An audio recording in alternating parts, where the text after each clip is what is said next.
For 3 years, Naomi wrote love letters to the man she lost, until one drifts into the hands of a grieving stranger. But behind his gentle words lies a secret that could bury their fragile connection for good.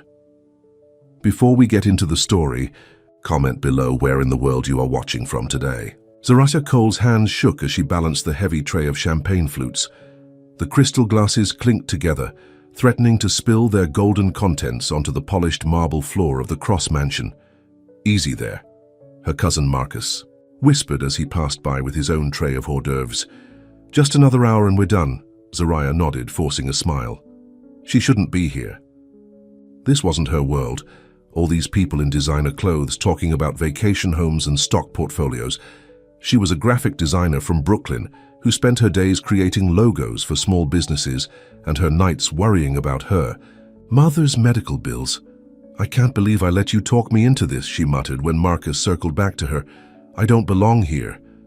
"They're paying triple the normal rate, and you said you needed the money," Marcus reminded her. "Besides, nobody's even looking at us. We're just furniture to these people." He was right. The guests barely glanced at her as they plucked glasses from her tray. To them, she was invisible.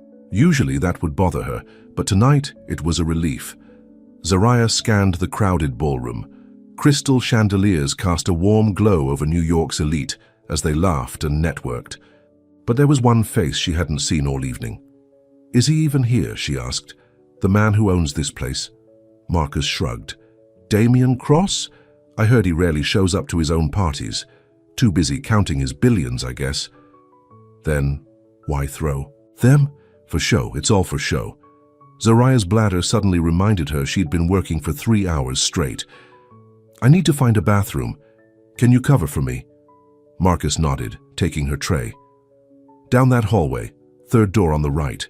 Zaraya slipped away from the crowd, feeling instant relief as the noise faded behind her. The hallway was dimly lit and surprisingly quiet, with modern art pieces hanging on the walls and soft, recessed lighting that created pools of warm light. On the floor. "3rd door on the right," she mumbled to herself, walking down the corridor. But when she reached what should have been the bathroom, she found herself at a junction of 3 more hallways. "Great," she muttered. She chose the path to her left, moving deeper into the mansion. This hallway was darker, lined with sleek, modern doors, all closed except for one at the very end, which was slightly ajar with a soft light spilling out. Zaraya approached it hesitantly. "Hello, is this the bathroom?" No answer. She pushed the door open wider and peeked inside. The room was unlike anything she'd seen before, minimalist and high-tech, with screens on one wall and what looked like a small living area with a couch. And table. "Hello?" she called again, stepping fully inside. The door swung shut behind her with a heavy thud, followed by the unmistakable sound of locks engaging. Zaraya spun around, grabbing the handle. It wouldn't budge. "Hey!" she called, pounding on the door. "I'm in here, the door locked." No response. She tried again, hitting the door harder. "Hello? Can anyone hear me?" Nothing. Panic began to rise in her chest as she realized the room was completely soundproof. No one would hear her no matter how loudly she screamed. "Don't panic," she told herself, taking deep breaths. "Just think." She examined the room more carefully. There were no windows, and the walls appeared to be made of some kind of reinforced material. On one wall was a panel with what looked like a control system, but it required a fingerprint scan. "What is this place?" she whispered, her heart racing. Then it hit her. This wasn't just a room. It was a panic room. A secure bunker built for emergencies, and she was trapped inside. Damien Cross stood on the balcony of his penthouse office, gazing down at the party happening 3 floors below. From here, the people looked like ants, scurrying around with their drinks and their fake laughs, all hoping to catch a glimpse of him, the reclusive billionaire who'd revolutionized security software. His phone buzzed in his pocket. He ignored it. It was probably his assistant Vanessa, trying to convince him to make an appearance downstairs. It buzzed again, and again. With a sigh, he pulled it out. But it wasn't Vanessa. It was a security alert. "Motion detected. Panic room 3B. Damien frowned. No one should be in that part of the house. He'd specifically closed it off for the party. He unlocked his tablet and pulled up the security feed. Inside the panic room was a woman he'd never seen before. Young, with brown skin and curly black hair pulled back in a simple bun. She wore a plain black dress, clearly not a guest, probably staff. She was pacing back and forth, talking to herself, occasionally pushing against the door. "Damn it," he muttered. He activated the intercom. "You're safe. Don't panic. I'm coming." "To you." The deep, smooth voice filled the room so suddenly that Zariah jumped. She looked around, trying to find its source. "Who's there? Where are you?" "My name is Damien Cross. This is my home." "You've accidentally entered one of my secure rooms." Zariah felt her face flush with embarrassment and relief. "I'm so sorry. I was looking for the bathroom and got lost. The door was open, and then it just locked behind me." There was a pause. "The door shouldn't have been open. I'll be there in a moment to let you out." "Thank you," she said, feeling slightly calmer. "I'm Zariah Cole. I'm helping with the catering tonight." No response. The intercom had gone silent. Zariah sat down on the edge of the small couch, trying to slow her racing heart. At least she knew someone was coming. But what would he think? Would he call the police? Accuse her of trespassing? Her mother couldn't handle the stress of her daughter getting arrested. Not while fighting stage 3 breast cancer. 5 minutes passed, then 10. Finally, she heard movement outside the door, the sound of beeping followed by mechanical whirring. But then, nothing. "Mr. Cross," she called out. The intercom crackled. "There's a problem with the override. The secondary security protocol has activated." "What does that mean?" "It means the room has gone into lockdown. It's designed to do that, if someone tries to force entry." "But I didn't force anything. The door was open." "I know, something in the system has malfunctioned." Zariah felt panic rising again. "How long will I be stuck in here? I need to get my security team to reset the system. It might take a few hours." "Hours?" Zariah pressed her palms against her eyes. "I can't stay here for hours. My cousin will worry, and I need to get home to check on my mother." There was a long silence. "I'm sorry about this," Damien said finally. "I'll make sure your cousin knows where you are, and I can send someone to check on your mother if needed." "No, it's not." Zariah stopped. How could she explain that her mother needed her medication at exactly 10 p.m. and that she'd been counting on tonight's pay to buy groceries for the week? Suddenly, there was another series of beeps from the door. "What's happening?" she asked. No answer. The door opened and a man stepped inside. Zariah recognized him immediately from magazine covers and news segments. Damien Cross was taller than she expected, with broad shoulders under his perfectly tailored suit.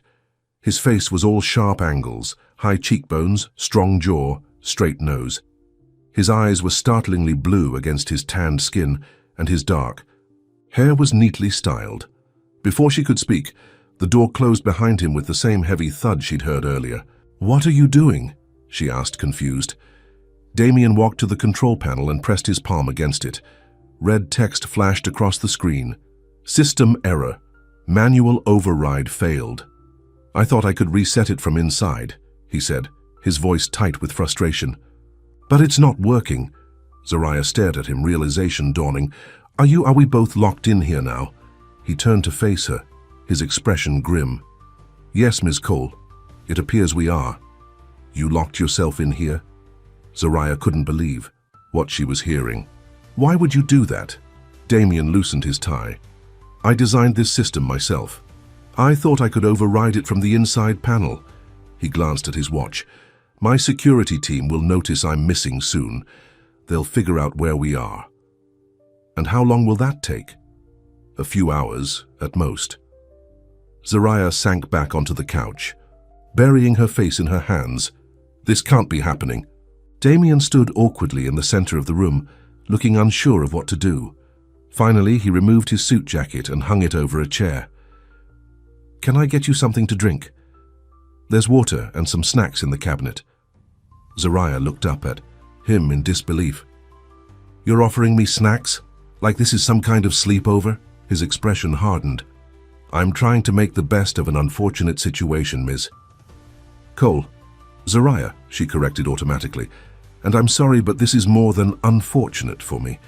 I need to get home to my mother. She's sick and she needs her medication." Something in Damien's face softened. "I understand. Let me help. He pulled out his phone and dialed a number. Vanessa, I need you to do something for me. He glanced at Zariah. What's your address? Zariah hesitated, then gave it to him. Send someone to that address immediately. Tell them to identify themselves as a friend of Zariah's. There's an older woman there who needs medication at 10 p.m. He paused, listening. Yes, I'm aware there's a party happening. This is more important. Another pause. No, I won't be down. Handle it. He hung up and turned to Zariah. Someone will be there within the hour to help your mother. Zariah didn't know what to say. Thank you. Damien nodded, then moved to a small refrigerator built into the wall. He took out 2 bottles of water and offered one to her. So he said, sitting in a chair across from her, how did you end up in here? Zariah took the water. I told you I was looking for the bathroom. My cousin Marcus is with the catering company. He needed extra help and I needed the money. She took a sip.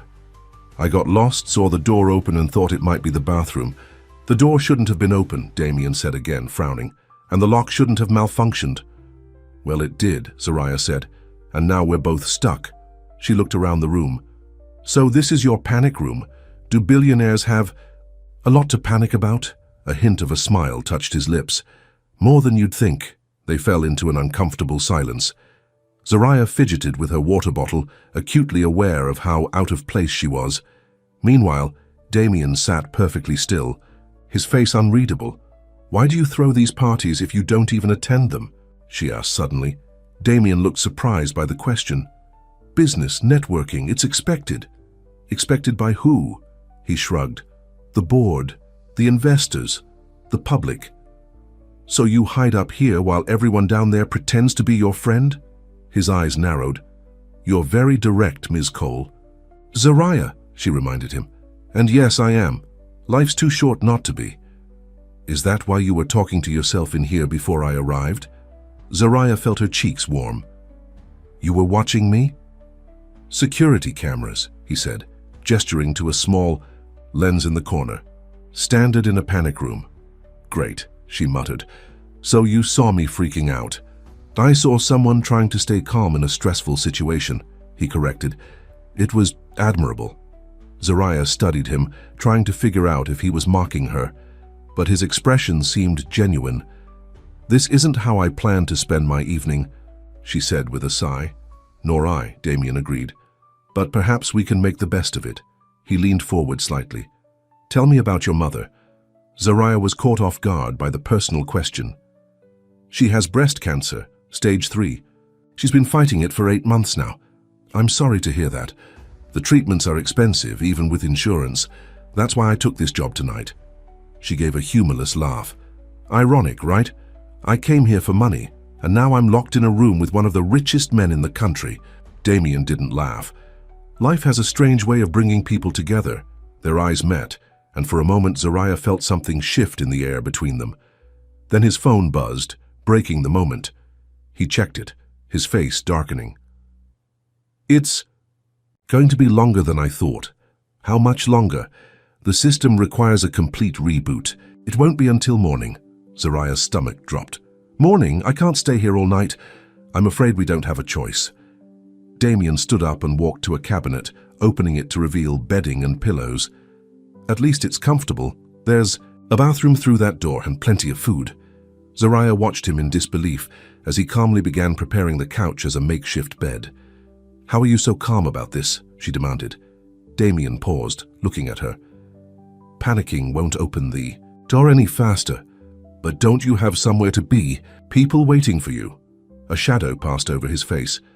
No, Ms. Cole, I don't. For the first time, Zariah saw something beyond the cool, controlled exterior, a glimpse of something that looked almost like loneliness.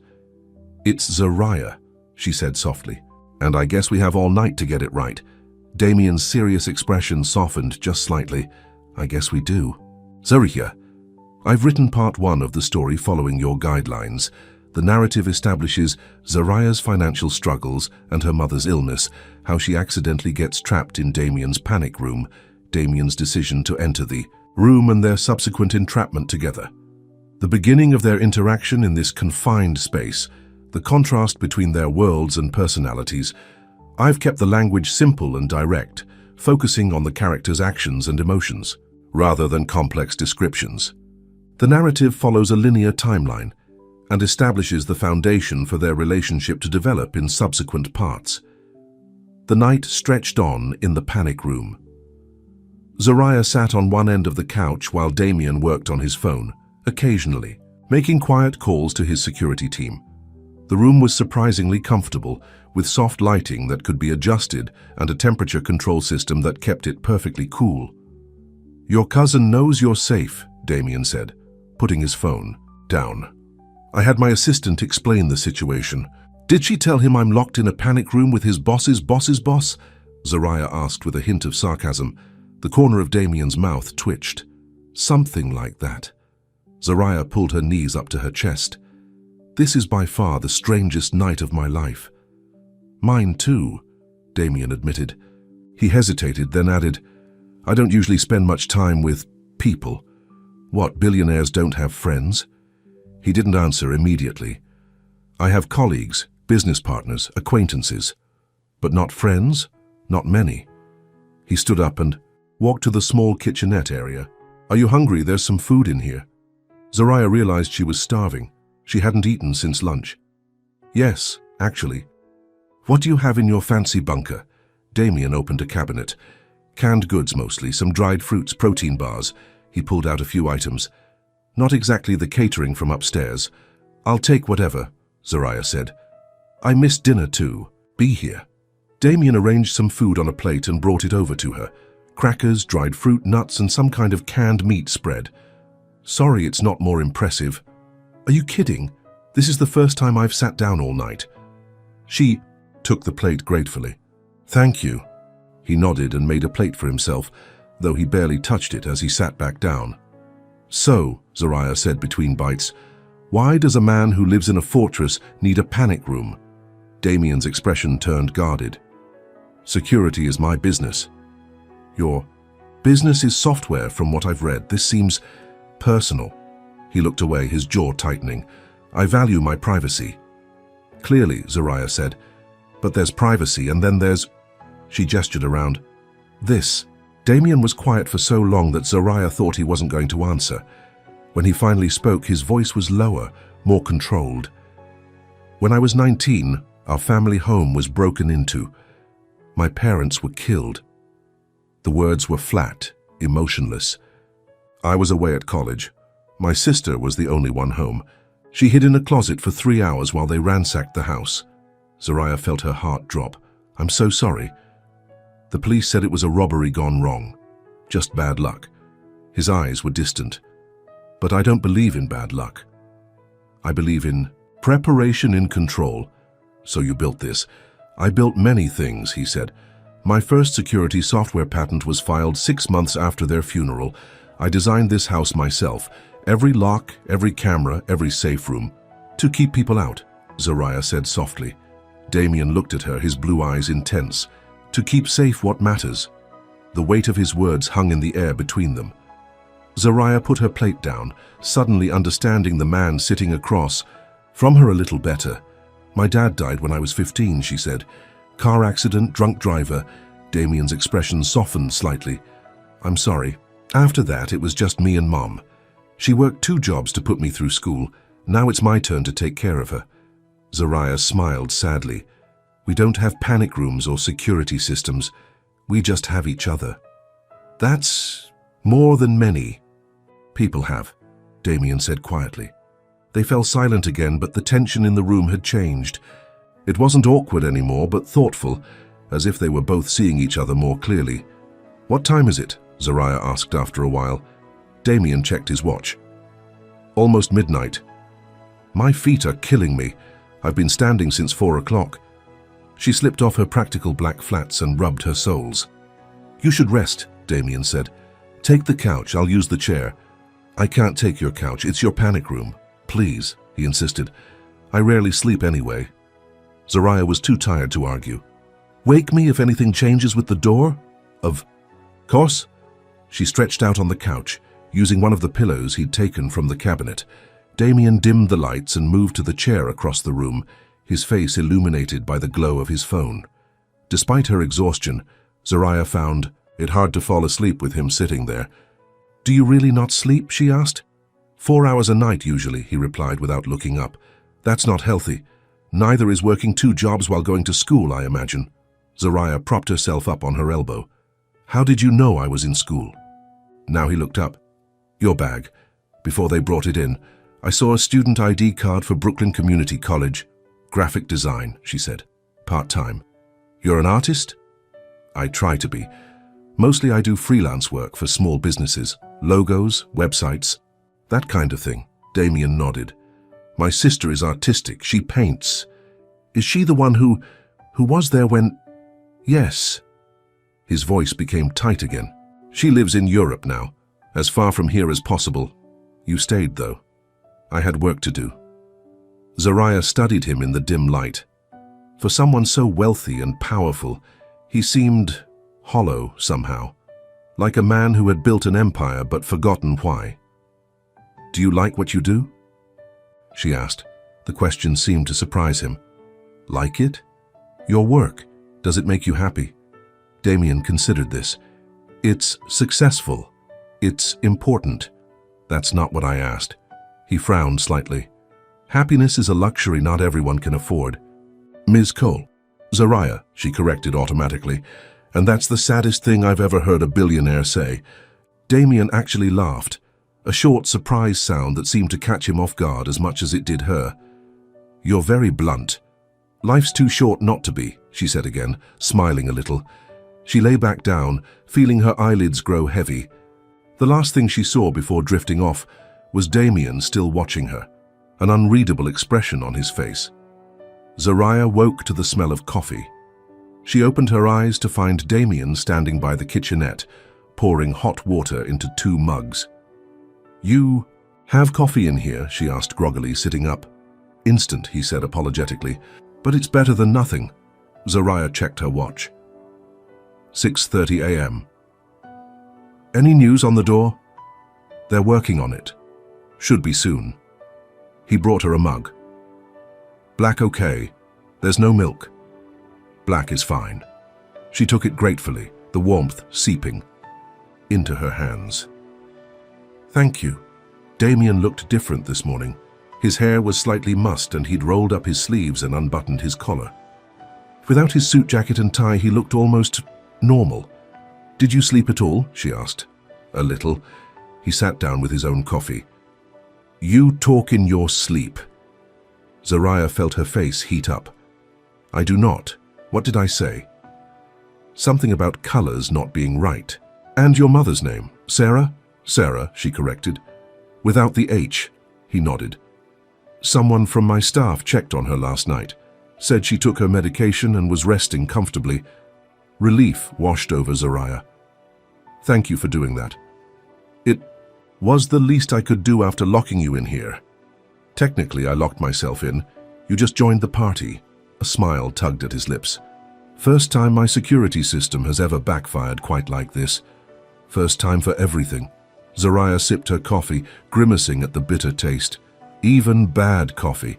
I'll make a note to stock better coffee in all future panic rooms, along with milk and sugar. Of course." They shared a small smile, and Zariah felt something warm spread through her chest that had nothing to do with the coffee. The moment was interrupted by Damien's phone buzzing. He checked it, his expression brightening. "They've reset the system. The door should unlock in about 15 minutes. "Oh." Zariah was surprised at the twinge of disappointment she felt. "That's good." "Yes." Damien put his phone down. "You can get back to your life. And you to yours." An awkward silence fell between them. "What will you tell people?" Zariah asked. "About why you disappeared from your own party?" Damien shrugged. "The truth, that there was a security malfunction. Will you mention me?" He studied her face.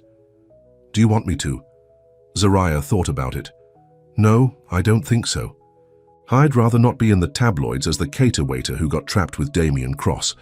Then no one will know you were here. Thank you." She hesitated, then added, "For everything. Checking on my mom. not having me arrested for trespassing. You didn't trespass, he said firmly, and I should be thanking you. For what? For making an unfortunate situation less unfortunate. It wasn't exactly a compliment, but coming from him, it felt like one. A beeping sound from the control panel interrupted them. Damien stood and walked over to it, pressing his palm against the scanner. This time the screen flashed green. "It's ready," he said. Zariah stood, suddenly aware of her rumpled dress and messy hair. "I must look a mess." "You look fine," Damien said, then quickly added, "The staff entrance is down the east corridor. I can have someone show you out that way if you prefer, to avoid questions." "Yes, that would be good." Zariah gathered her few belongings. Damien pressed a button, and the heavy door slid open with a hiss. Standing outside was a tall woman in a crisp suit, her hair pulled back, in a tight bun. "Mr. Cross," she said, her eyes flickering briefly to Zariah. "Everything is prepared as requested." "Thank you, Vanessa." Damien turned to Zariah. "My assistant will show you out." Zariah nodded, suddenly feeling the weight of reality returning. The night in the panic room already felt like a strange dream. "Goodbye, Mr. Cross," she said formally. "Goodbye, Ms. Cole." He hesitated, then added softly, "Zariah." She followed Vanessa down a series of hallways, away from the main part of the house where workers were cleaning up from the previous night's party. No one gave her a second glance. "Your cousin left this for you," Vanessa said, handing her a small bag. "And Mr. Cross instructed me to give you this." She handed Zariah an envelope. Inside was a check for $5,000. Zariah stopped walking. "I can't accept this." Mr. Cross was very clear.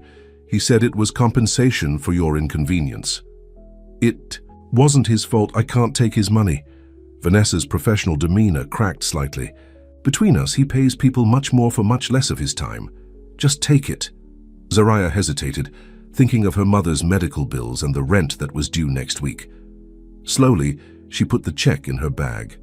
"There's a car waiting to take you home," Vanessa said, leading her to a side door. "The driver has been instructed to wait if you need to stop anywhere." "Thank you." Outside, a sleek black car idled in the driveway. The driver opened the door for her.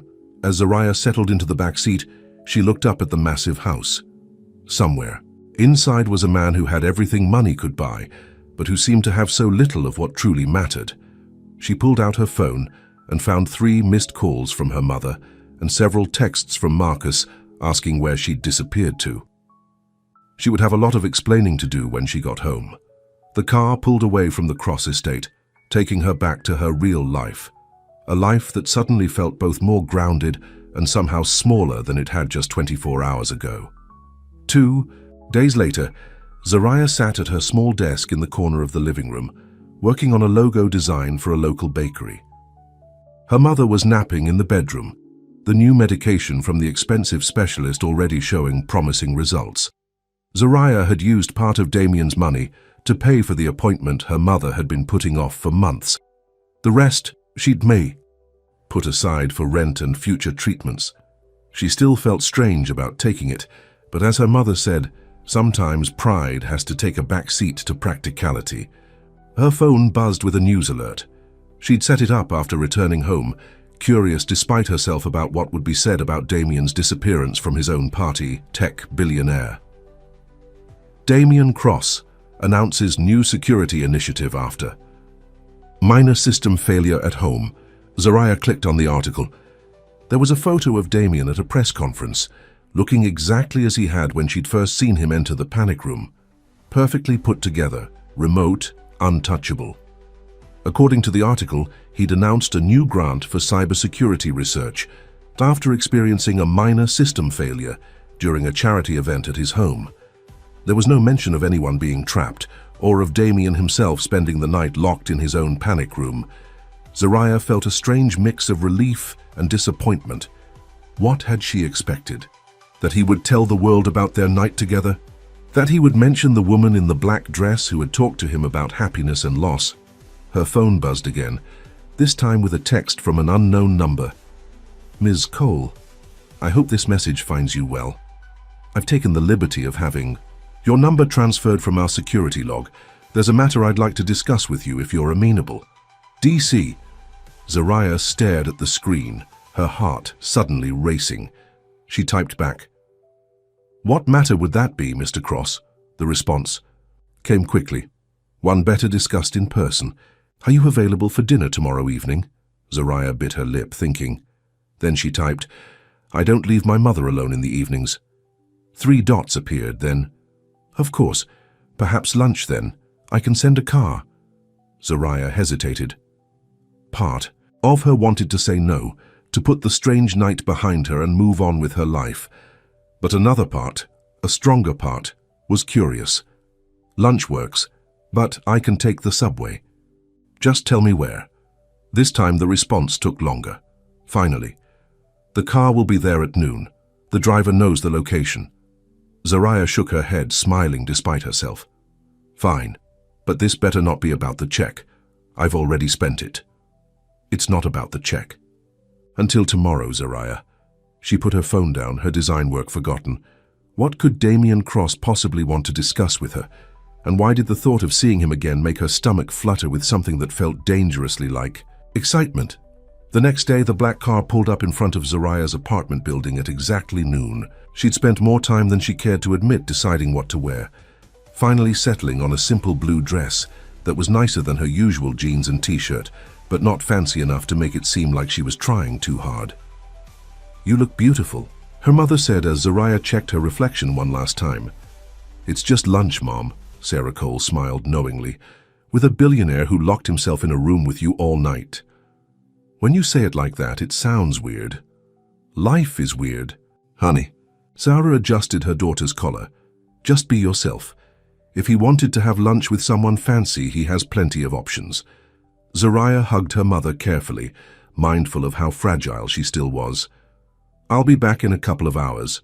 Call if you need anything. Go have fun. I've got my shows to watch and pills to take." Sarah shooed her toward the door. "And don't you dare rush back on my account." The driver opened the car door as Zariah approached. "Good afternoon, Ms. Cole." "Hi," she said, feeling awkward as she slid into the back seat. "Where are we going?" "Mr. Cross has reserved the rooftop at 70 Blue." Zariah's eyes widened. 70 Blue was one of the most exclusive restaurants in the city, famous for its stunning views and months-long waiting list. The drive took them into Manhattan, through busy streets and past towering skyscrapers. Finally, they pulled up in front of a sleek building with a discreet entrance and a single blue door. "Mr. Cross is already waiting upstairs," the driver said, opening her door. "The elevator will take you directly to the rooftop." Zariah thanked him and walked into the building, feeling increasingly out of place. A host greeted her immediately. "Ms. Cole? This way, please." He led her to a private elevator at the back of the lobby. Inside, there was only one button. The host pressed it and stepped back. "Enjoy your lunch," he said as the doors closed. The elevator rose swiftly and silently. When the doors opened again, Zariah stepped out onto a rooftop garden that took her breath away.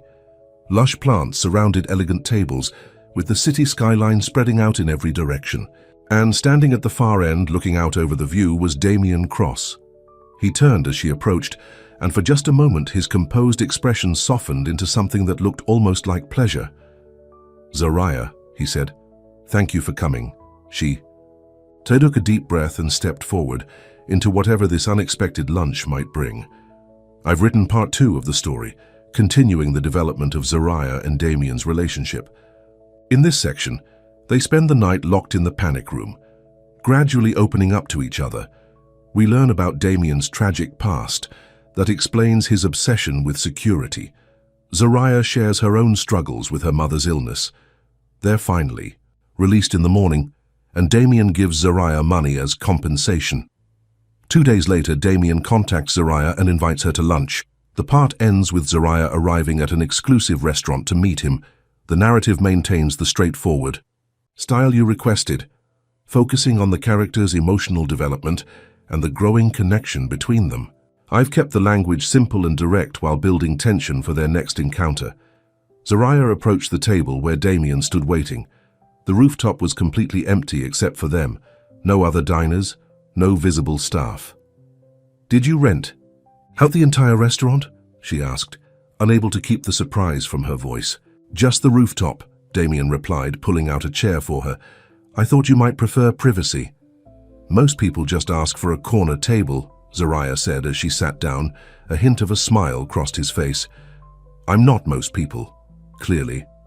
She looked around at the stunning garden setting, with Manhattan spread out below them. "This is beautiful." Damien took his seat across from her.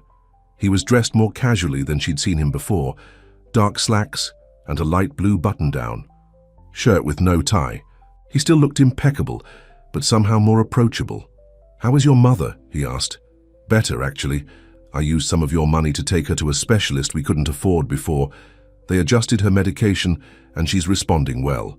Zariah met his eyes directly. "Thank you for that. It made a real difference." Damien nodded, looking pleased. "I'm glad to hear it." A waiter appeared silently at their table, carrying 2 glasses of water and a bottle of wine. I took the liberty of ordering a selection of dishes, Damien said. "I hope you don't mind. The chef here is exceptional."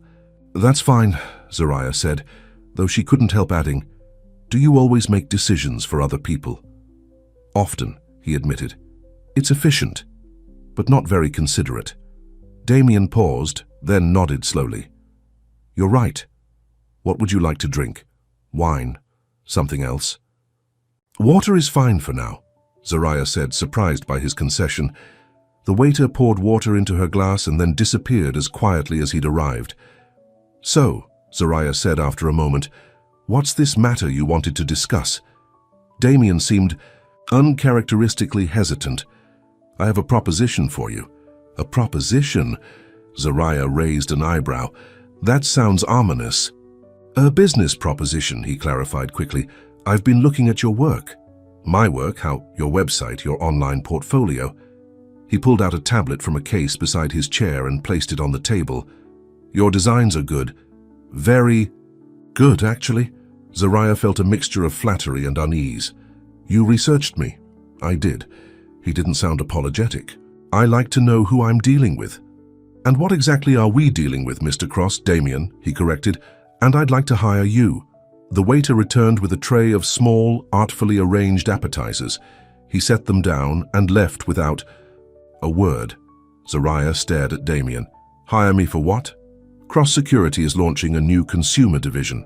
Home security systems, personal data protection, that sort of thing. We need a complete rebranding. Logo, website, marketing materials." He slid the tablet toward her. "I've put together some initial thoughts." Zariah looked down at the screen, which showed a mock-up of a sleek, modern website design. "You did this?" "I have some design skills. Nothing like yours, but enough to convey the concept." Zariah scrolled through the images, impressed despite herself. The design was clean and sophisticated, with a color scheme of deep blues and grays.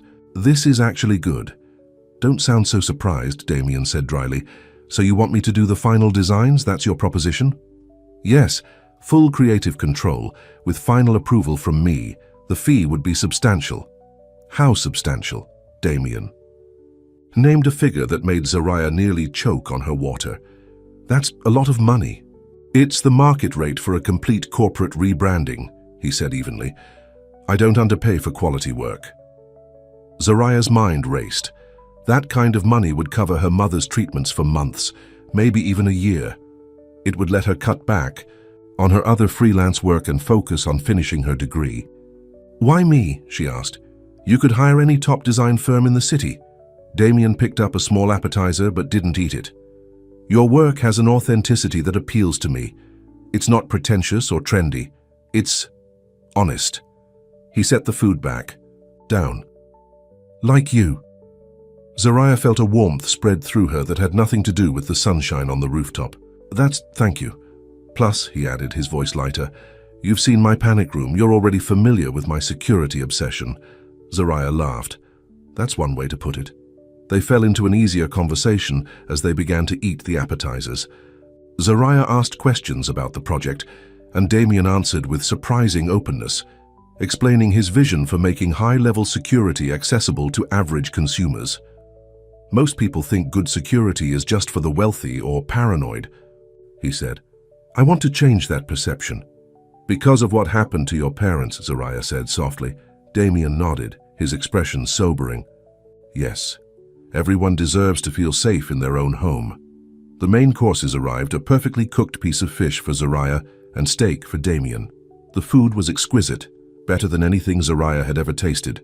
So, Damien said as they... Will you take the job? Zariah considered. I'd need a formal contract, and I'd have to work around my school schedule and my mother's appointments. Of course, you can work remotely most of the time, set your own hours. I would only need you to come in for occasional meetings. You've thought this through. I always do. He took a sip of water. Is that a yes? Zariah smiled. It's a yes. Something in Damien's face relaxed, as if he'd been tensed for rejection. Good. I'll have my legal team draw up the contract tomorrow. There's one more condition, Zariah added. What's that? No more surprise checks. I want to earn this fairly. Damien studied her for a moment, then nodded. Agreed. They finished their meal with dessert, a delicate chocolate creation that melted in Zariah's mouth. As they ate, she found herself watching Damien. In this setting, away from his fortress-like home, he seemed different. Still reserved, still intense, but somehow more human. What? He asked, catching her gaze. Nothing, just, this isn't how I expected to spend my afternoon when I woke up this morning. Life rarely goes as expected. He paused. Sometimes that's not a bad thing. Their eyes met across the table, and Zariah felt that strange flutter in her stomach again. She quickly looked away. I should get back to my mother soon, she said. Of course. Damien signaled for the check. The car is waiting whenever you're ready. As they stood to leave, he added, I've taken the liberty of having some design software delivered to your apartment, the latest versions with all the necessary tools for the project. You didn't have to do that. It's a business expense, he said simply. You can't do your best work without the right tools. The elevator ride down was quiet, both of them seemingly lost in thought. In the lobby, Damien surprised her by saying, I'll walk you to the car. Outside, the black car was waiting at the curb. Damien opened the door for her, but before she could get in, he said, Zariah. She looked up at him. Yes? Thank you for saying yes. There was something in his voice, a vulnerability that hadn't been there before, that made her heart skip. Thank you.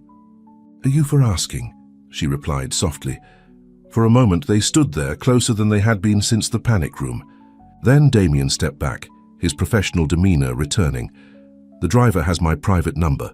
Call if you have any questions about the project. Zariah nodded and slid into the car. As it pulled away from the curb, she glanced back to see Damien, still standing there watching her go. The next few weeks passed in a blur of activity. True to his word, Damien had sent over top-of-the-line design equipment and software. The contract arrived the day after their lunch, offering even better terms than they'd discussed, including a generous advance payment. Zariah threw herself into the project, creating concept after concept for the new cross-security consumer brand. She worked from home most days, sending her designs to Damien through a secure server he'd set up. Their communication was primarily through email and occasional video calls to discuss the project. Damien was surprisingly easy to work with, clear about what he wanted but respectful of her creative process. Sometimes their conversations drifted beyond work, to books they'd read or places they'd visited, but always with a professional undertone. Still, Zariah found herself looking forward to his messages, to the moments when his serious expression would soften into almost a smile at something she said. One evening, as she was working late on a series of logo variations, her phone rang. It was Damien. Is everything okay? She asked, surprised by the call. Everything's fine, he assured her. I just wanted to let you know that I'll be out of the country for the next week, Singapore and Tokyo. If you need anything, Vanessa will be your point of contact. Oh, thanks for letting me know.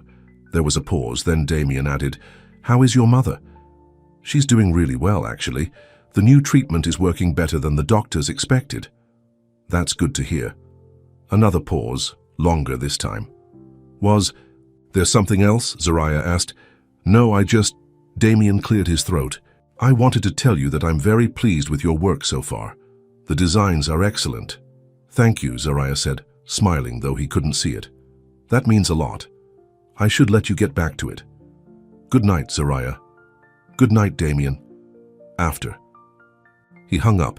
Zariah sat staring at her phone, wondering why such a brief conversation had left her feeling so warm.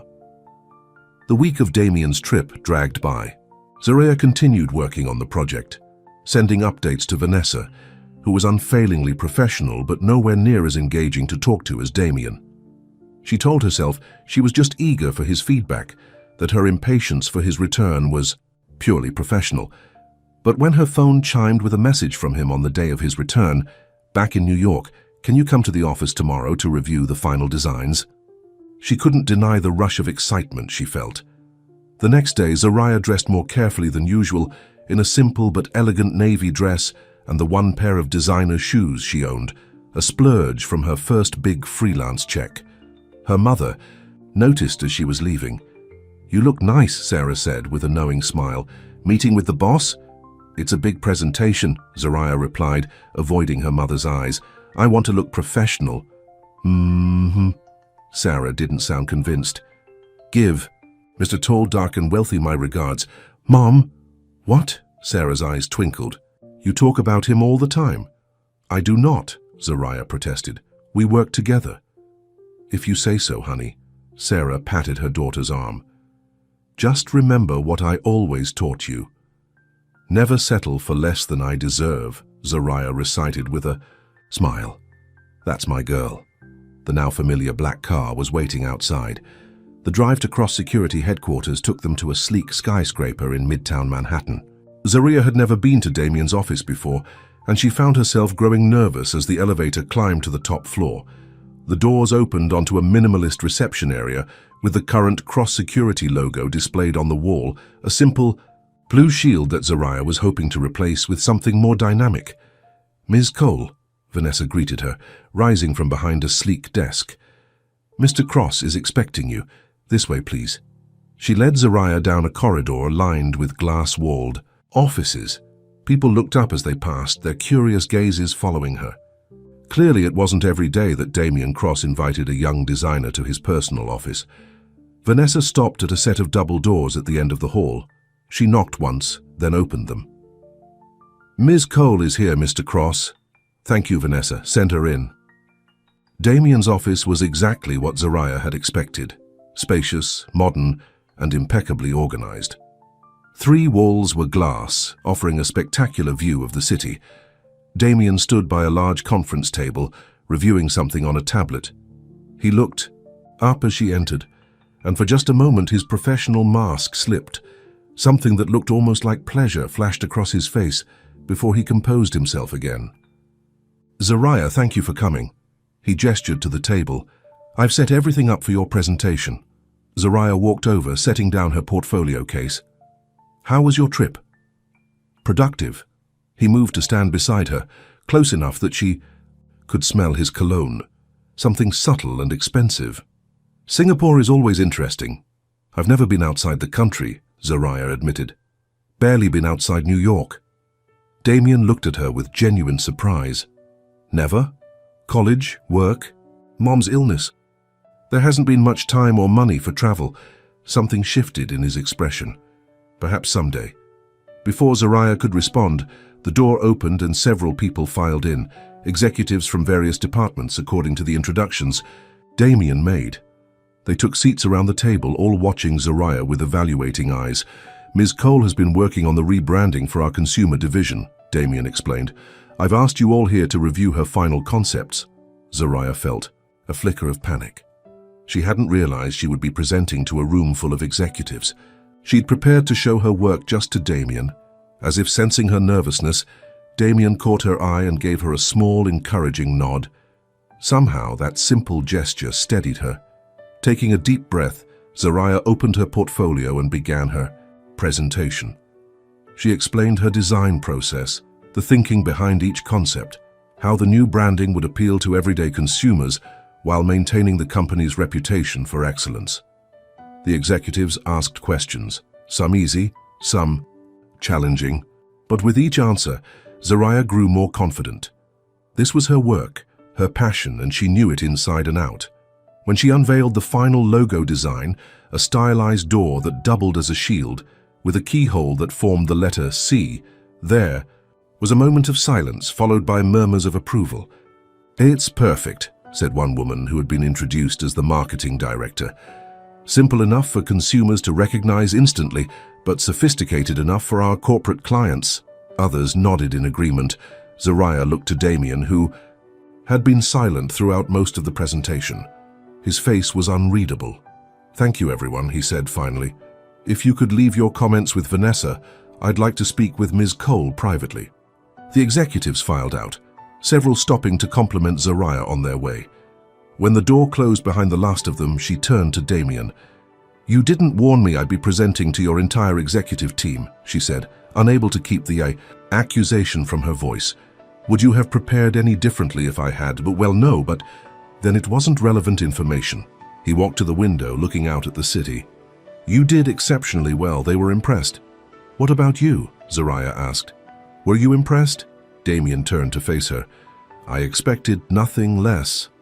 Coming from anyone else, it might have sounded dismissive, but from him it was high praise, a statement of absolute confidence in her abilities.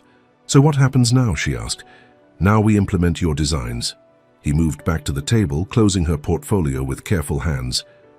"The legal team will draft a new contract for the implementation phase, if you're interested."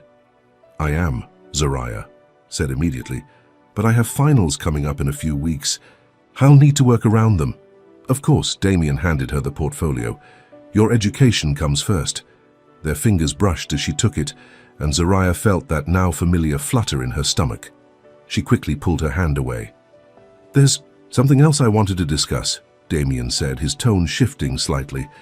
"I'm hosting a charity gala next weekend for cancer research." Zariah looked up in surprise. "Cancer research?" "Yes." He hesitated, then added, "I thought, given your mother's situation, it might be something you'd be interested in attending." "As a guest, you mean, not serving drinks this time?" A faint smile touched his lips. "Definitely as a guest." Zariah's heart raced. Was he asking her on a date? Joe, that was ridiculous. This was Damien Cross, Billionaire CEO. He was just being considerate, including her in an event related to her mother's illness. "I'd like that," she said carefully. "It's a good cause." "Good." Damien seemed relieved. "I'll have Vanessa send you the details. It's black tie, but don't worry about that. Just give her your sizes, and she'll take care of everything." "Oh no," Zariah said quickly. "I can find something to wear. I don't need—" "It's not charity, Zariah," Damien interrupted. "It's part of your compensation package. All of our executives receive wardrobe allowances for company events." Zariah wanted to argue, but knew it would only make things awkward. "Thank you, then." Damien walked her to the door. "The car will take you home. I have another meeting, or I would see you out myself." "I think I can find the elevator on my own," Zariah said with a smile. "I'm pretty good with directions, except when they lead me into panic rooms." Damien actually laughed, a short, surprised sound that made him look years younger. "Let's hope that was a one-time occurrence." "I don't know," Zariah said, surprised by her own boldness. "It worked out pretty well in the end." Their eyes met, and for a moment the professional pretense between them seemed to thin, revealing something deeper, more personal. Then Damien straightened, his CEO demeanor sliding back into place. "Until the gala, then." "Until the gala," Zariah echoed and walked out of his office, feeling as though something important had just happened, though she couldn't quite say what. The package arrived 3 days later, a large white box with the name of an exclusive boutique embossed on the lid. Inside, nestled in tissue paper, was the most beautiful dress Zariah had ever seen. Deep emerald green, with a fitted bodice and flowing skirt, it looked like something from a magazine. Underneath were shoes, a small evening bag, and a velvet box containing a simple but elegant silver necklace. A card at the bottom read, "Vanessa selected these based on your professional wardrobe. If they're not to your taste, please let her know. DC." Zariah's mother gasped when she saw the dress. "Oh my goodness, it's stunning." "It's too much," Zariah said, running her fingers over the silky fabric. "I can't accept all this." "Why not?" He's right, it's a business expense. You're representing his company. Sarah held the dress up against her daughter. Besides, you deserve beautiful things, Zariah. You've worked so hard. Zariah thought about returning it all, about finding something more modest to wear, but when she tried on the dress and looked in the mirror, she couldn't help the smile that spread across her face. The dress fit perfectly, as if it had been made for her. "Oh, honey," Sarah said, tears in her eyes. "You look like a princess." Zariah laughed. "I'm hardly Cinderella, Mom." "And he's not exactly Prince Charming," Sarah agreed with a wink. "But every fairy tale needs an update now and then." "It's not a fairy tale," Zariah insisted. "It's business." But as she looked at herself in the mirror, she couldn't help wondering what Damien would think when he saw her in this dress. And that thought had nothing to do with business at all. The night of the gala arrived clear and cool, with stars visible even through the city's light pollution. The car picked Zariah up at 7, and for once her mother was well enough to walk her out, waving from the sidewalk like Zariah was headed to prom instead of a charity event.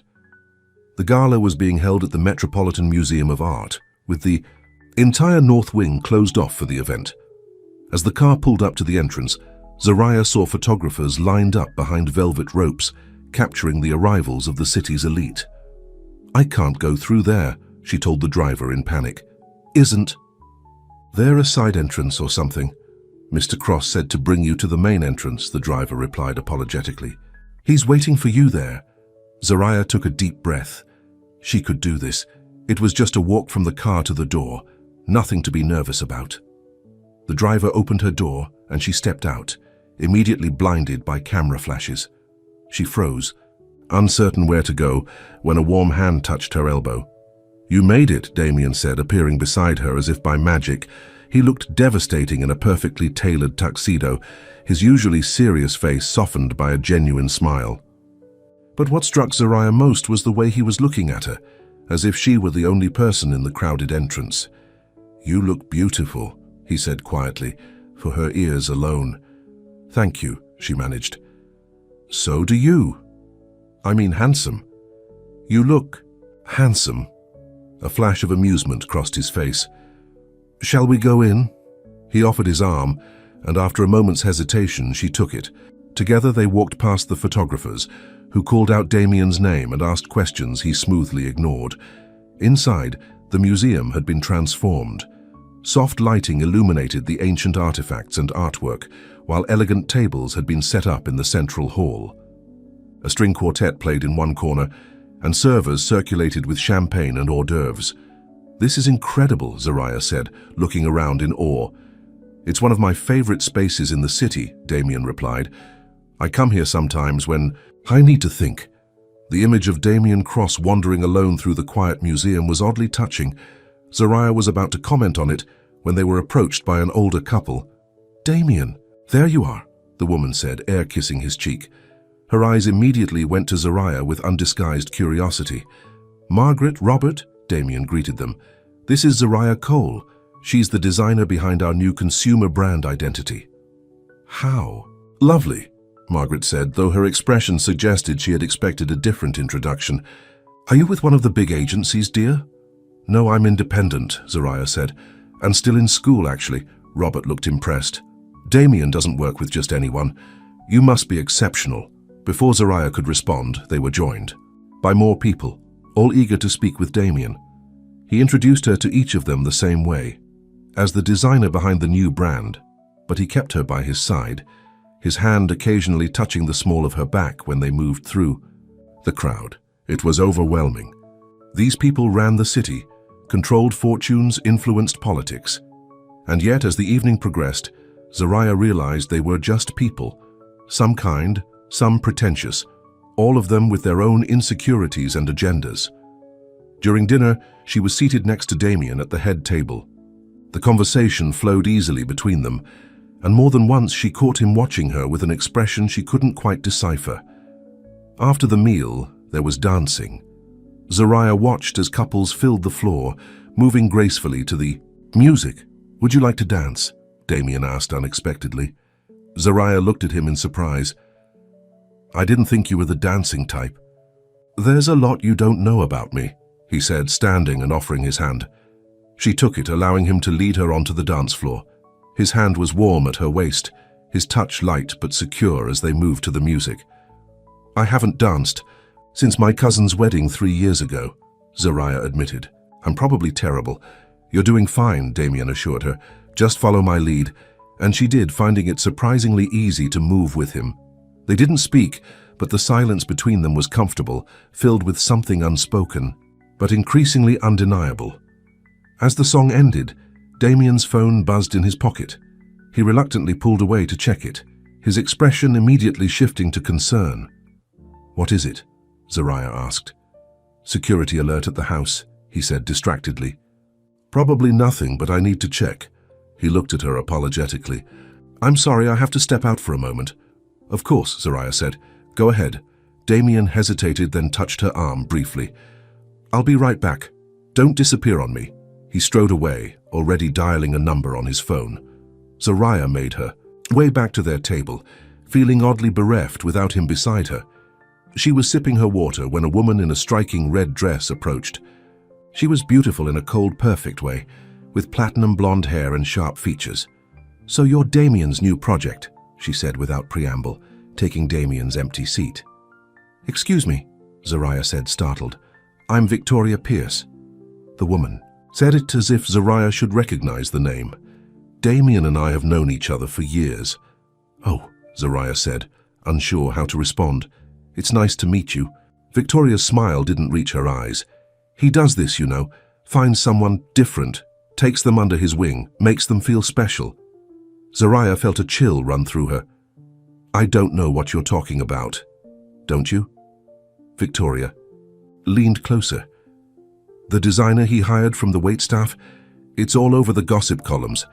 How you spent the night locked in his panic room." Zariah's blood ran cold. "That's not... How did you... Please.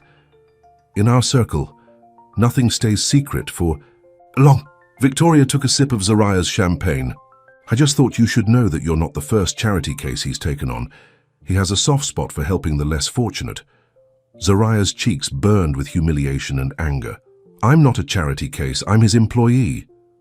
"For now," Victoria agreed with a cold smile, "until the novelty wears off, or until he realizes that someone like you could never really fit into his world." Before Zariah could respond, Victoria stood. "Enjoy the rest of your evening. I'm sure it will make a lovely memory for you to look back on when you're back to serving drinks at parties like this."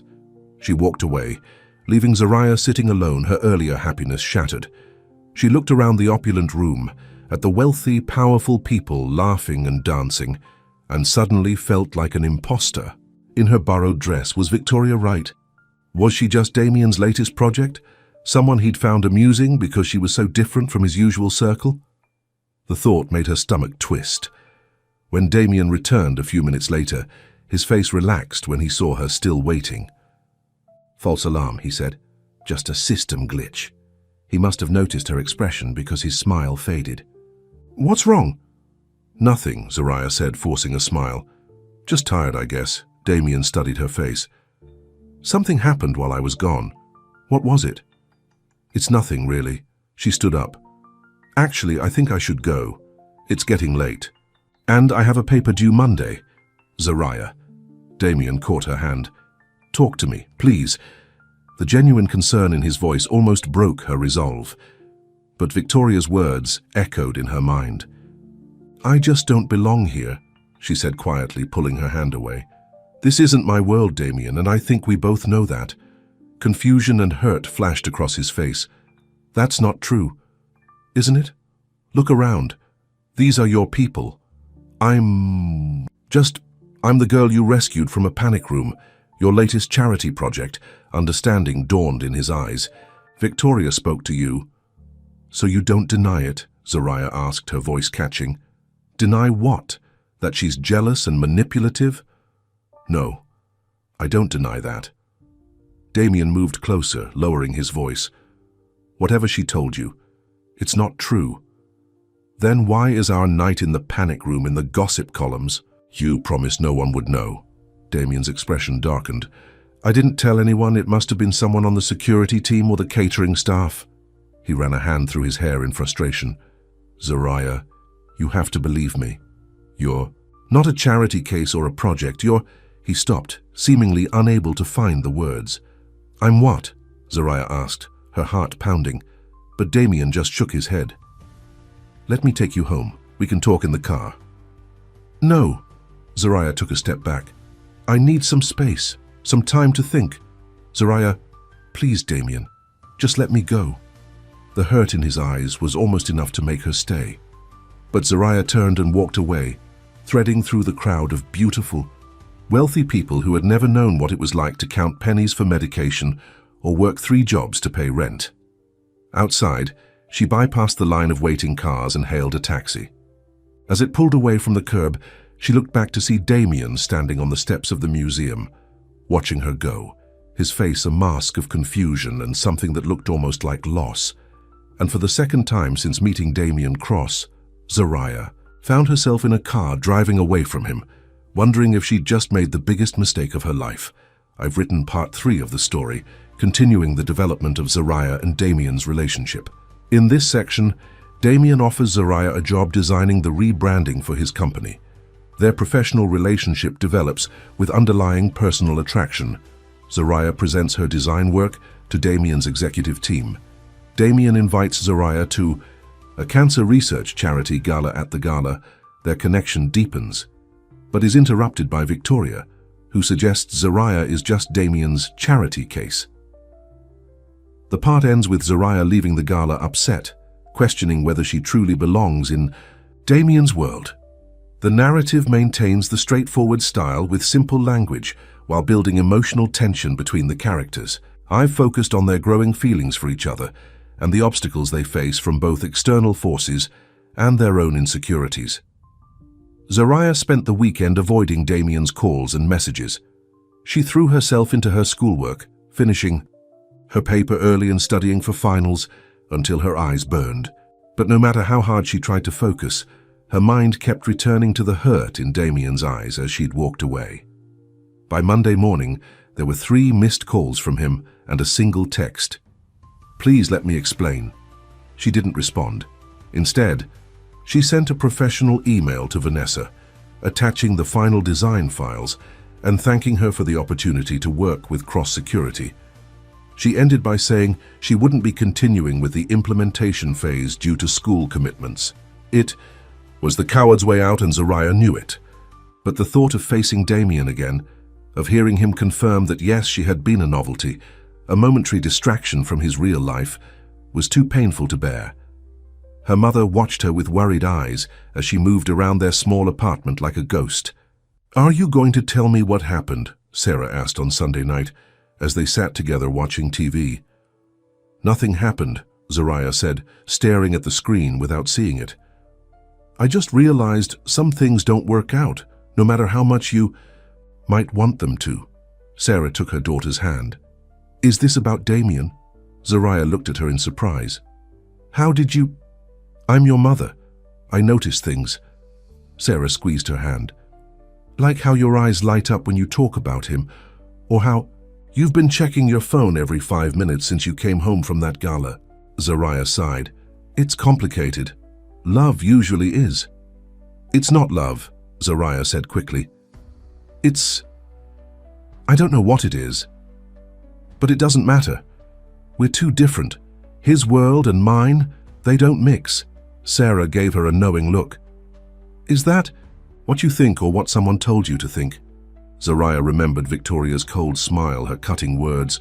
"A little of both, I guess." "Well, I didn't raise you to let other people decide what you can and can't have." Sarah tapped Zariah's knee gently. "If he matters to you, at least hear what he has to say." Zariah nodded but still didn't pick up her phone. What was the point? Even if Victoria was wrong, even if Damien did care for her in some way, what future could they possibly have? He lived in a world of mansions and private jets. She lived in a 2-bedroom apartment in Brooklyn with medical bills piling up. Some gaps were too wide to bridge. On Tuesday morning, Zariah was rushing to class when her phone rang. It wasn't Damien, but her mother. "Mom? Is everything okay?" "Everything's fine, honey, but there's someone here to see you." Zariah frowned. "Who?" Damien Cross. He's sitting in our living room right now. Zariah nearly dropped her phone. What? Why is he? How did he? He said he tried calling, but you wouldn't answer. Sarah's voice held a hint of amusement. He's very persistent. I'm on my way to class. I can't. He says he'll wait. Sarah lowered her voice. Honey, the man looks miserable. Whatever happened between you two, I think you should come home and talk to him. Zariah closed her eyes, torn between the urge to run away and the growing realization that she couldn't avoid this conversation forever. Tell him I'll be there in 30 minutes. She turned around and headed back toward the subway, her heart pounding with each step. What could Damien possibly want to say that he had to come to her apartment to say it? When she arrived home, she paused outside the door, gathering her courage. Then she took a deep breath and walked in. Damien was sitting on their old couch, looking ridiculously out of place in his expensive suit. He stood when she entered, his face lighting up before uncertainty took over. Zariah, he said, her name, sounding like both a greeting and a question. I'll give you two some privacy, Sarah said, heading for her bedroom. She squeezed Zariah's arm as she passed. Remember what I said? When the bedroom door closed, Zariah turned to Damien. What are you doing here? You wouldn't answer my calls. He took a step toward her, then stopped as if afraid of pushing too far. I had to see you. Why? I sent the files. The project is done. This isn't about the project. Damien ran a hand through his hair, a gesture Zariah had come to recognize. As a sign of frustration, it's about what happened at the gala, about what Victoria said to you. It doesn't matter what she said.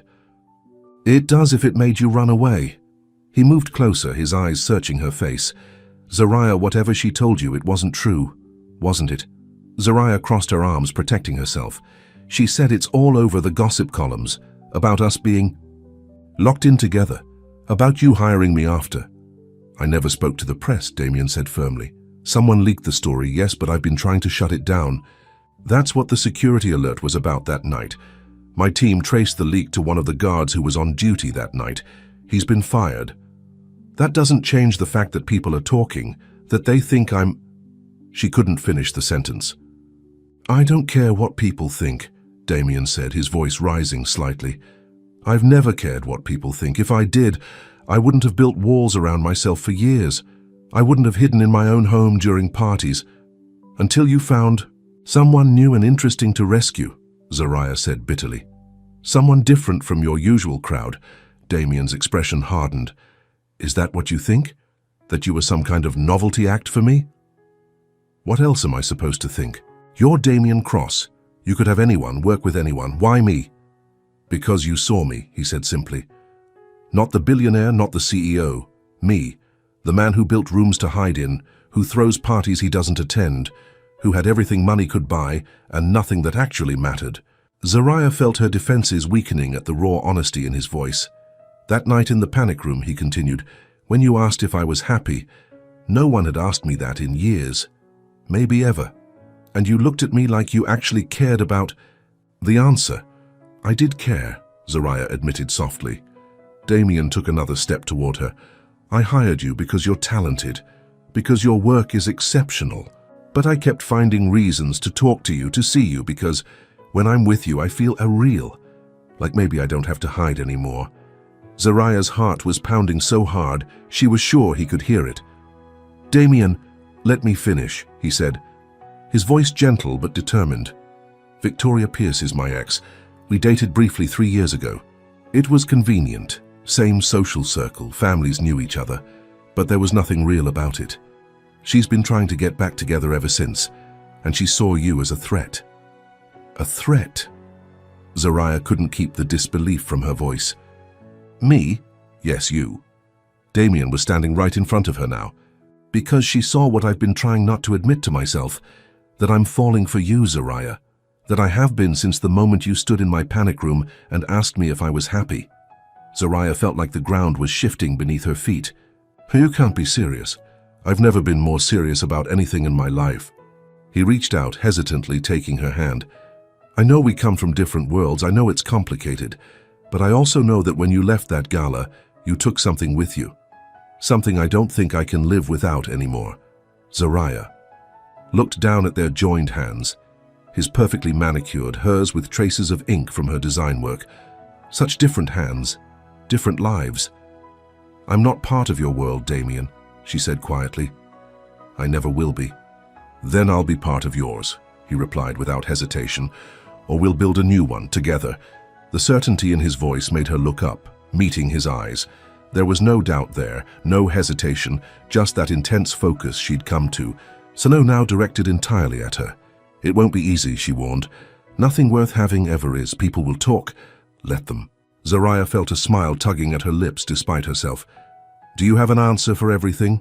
"Not everything," Damien said, his own lips curving into a smile.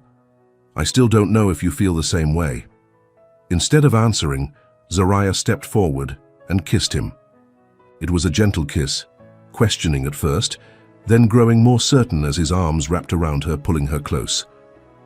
When they finally broke apart, both slightly breathless, Damien rested his forehead against hers. "I'll take that as a yes." Zariah laughed, feeling lighter than she had in days. "Yes, but I'm still not sure how this works, us, I mean." "Neither am I," Damien admitted. "But I'm willing to figure it out if you are." A soft ahem from the hallway made them turn. Sarah stood there, a knowing smile on her face. "Sorry to interrupt," she said, not looking sorry at all, "but I was wondering if Damien would like to stay for lunch. I made sandwiches." Damien looked at Zariah, a question in his eyes. She nodded. "I'd like that very much, Mrs. Cole," he said. "Thank you." "Call me Sarah," she replied, heading for the kitchen. "Anyone who looks at my daughter the way you do can skip the formalities." Zariah felt her cheeks flush, but Damien just squeezed her hand. "Your mother is very perceptive. She always has been," Zariah agreed.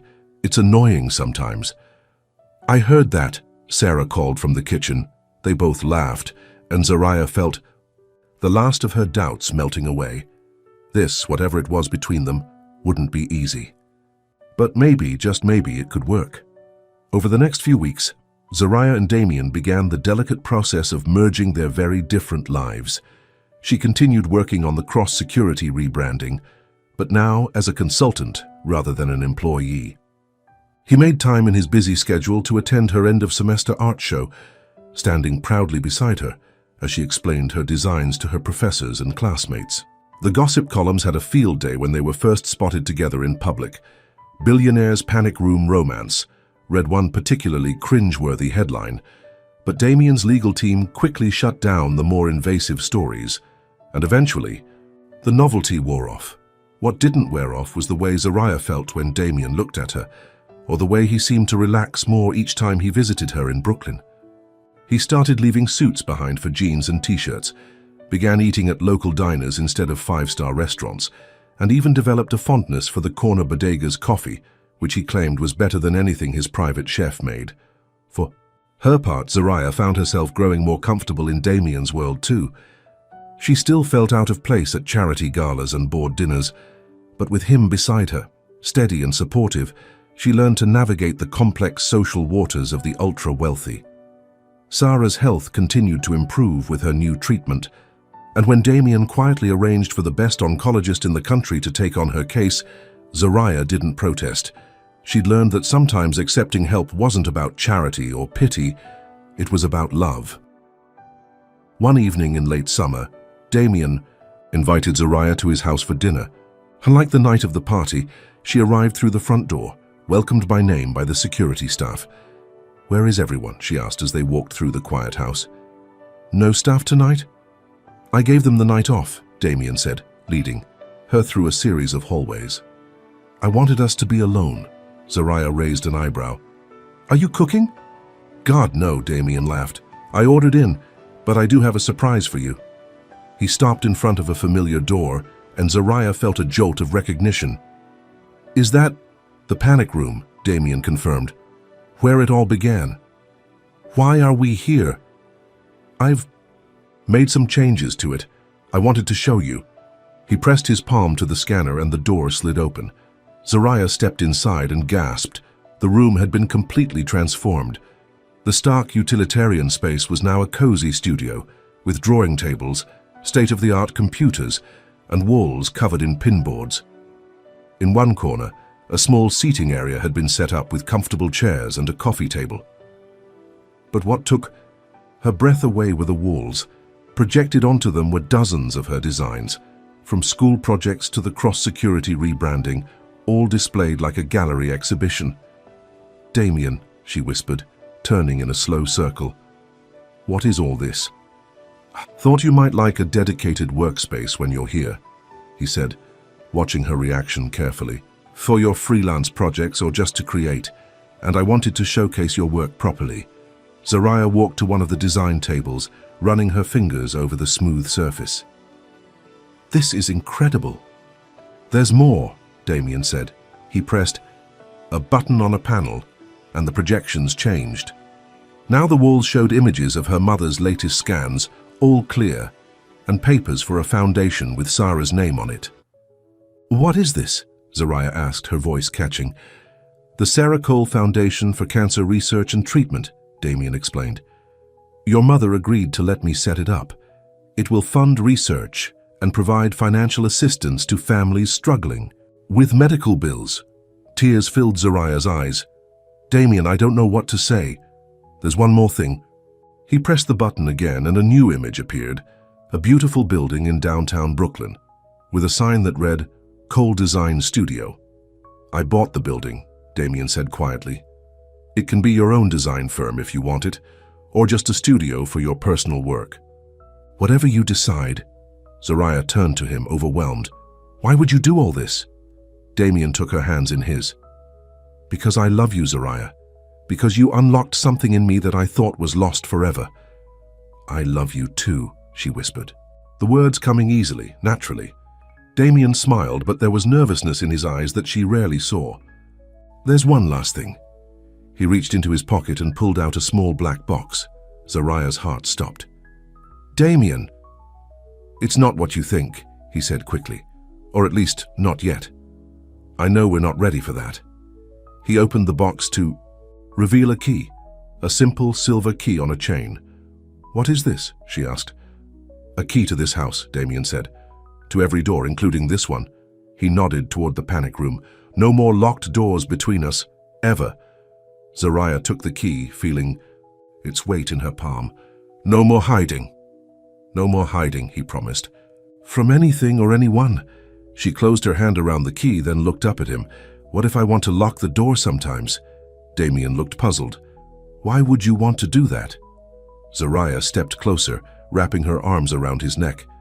"Privacy has its advantages." Understanding dawned in his eyes, followed by a spark of heat. "In that case," he murmured, his lips close to hers, "I think we could make an exception." She laughed, feeling happier than she'd ever thought possible. "I think I'm ready to be locked in with you again, Damien Cross." "This time," he said, smiling. As he reached for the control panel, "I'm only locking the door if you say yes." Zariah's answer was a kiss, deep and certain, as the door closed behind them with a soft, familiar click. Inside the room that had once been built for fear and isolation, they found something neither of them had expected. A safe place to be vulnerable, to be seen, to be loved. Not a panic room anymore, but a room filled with possibility. And as Damien held her close, Zariah knew that sometimes the wrong turns led to exactly the right places, and that sometimes being trapped was the first step toward being truly free. 6 months later, the cross-security consumer launch was a resounding success. Zariah's designs were praised throughout the industry, and the Cole Design Studio was already gaining recognition for its innovative work with both large corporations and small local businesses. Sarah's cancer was in full remission, and she had taken on an active role in the foundation that bore her name, bringing her nursing experience to bear in helping other patients navigate their treatment journeys. As for Damien and Zariah, they had found their own rhythm, dividing their time between his mansion and her Brooklyn apartment, which she'd insisted on keeping, to stay grounded, she explained.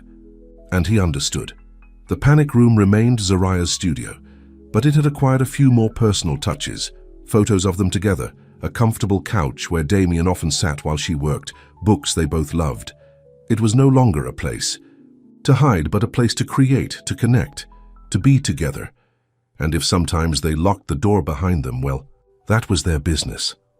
One evening as they sat together on the rooftop garden Damien had built atop the mansion, Zariah's influence again, bringing open air and growing things to his fortress, she looked over at him and asked, "Are you happy?"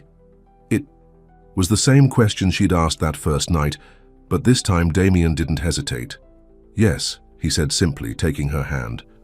"For the first time in my life, completely." Zariah smiled, leaning her head on his shoulder as they watched the sunset paint the sky in brilliant colors. "Me too." They sat in comfortable silence, two people from different worlds who had found a way to build their own. Not his, not hers, but something new, something shared. And as darkness fell and the first stars appeared overhead, Zariah thought about keys and locks, about walls and doors, about all the ways people kept themselves safe, and all the ways they let themselves be found. Sometimes the scariest thing wasn't being trapped, but being free. Free to love, free to hope, free to trust. Damien had built a room to keep danger out, never realizing that he'd locked himself in along with his fears, until she had walked in and shown him the way out. "What are you thinking about?" Damien asked, noticing her thoughtful expression. Zariah smiled. "About how sometimes getting locked in is the only way to find the key." Damien nodded, understanding as he always did. "And sometimes the key was there. All along, we just needed someone to show us how to use it." He reached into his pocket and pulled out a small velvet box. Not the one with the key this time, but something else entirely. Zariah's breath caught as he opened it to reveal a ring, simple but stunning, with a single emerald that matched the dress she'd worn to the gala. "Zariah Cole," Damien said, his voice steady despite the vulnerability in his eyes. "Will you marry me?" And as the stars came out above them, as the city lights twinkled below, Zariah gave him the answer that had been waiting in her heart since that first night, the night they'd been locked in together, and found the key to something neither of them had been looking for, but both had desperately needed. "Yes," she said, "yes, I will." The endive completed the final part of Locked In With You, bringing Zariah and Damien's story to its conclusion. In part 4, Zariah avoids Damien after the gala incident. Cutting off contact, Damien comes to her apartment to explain and confess his feelings. They begin to build a relationship that bridges their different worlds. Damien transforms the panic room into a studio for Zariah's work. He creates a cancer foundation in her mother's name and buys a building for Zariah's design studio. He gives her a key to his house, symbolizing no more locked doors between us. The story concludes 6 months later with Damien proposing on the rooftop garden. Throughout the story, I've maintained the straightforward narrative style with simple language and focused on the emotional journey of the characters.